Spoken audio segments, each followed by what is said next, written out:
Today I'll be demonstrating the ScaleDimension tool of myCADtools. Now this tool allows you to modify the scale of your parts by modifying each dimension rather than applying a scale factor to the geometry without changing the value of the dimensions. Now we want to enlarge this flange. Now it's very easy to apply a scale factor to your SolidWorks files with the SolidWorks scale feature. However, the major problem with this method is that you'll be unable to get your model item to dimension correctly in your drawings, since the dimensions are no longer attached to all edges.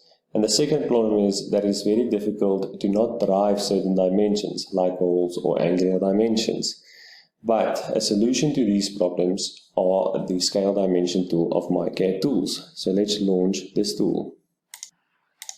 We will change the scale factor to 1.2 of all the dimensions. So I'm going to select all the dimensions, and here we see the initial value and the modified value, and click OK.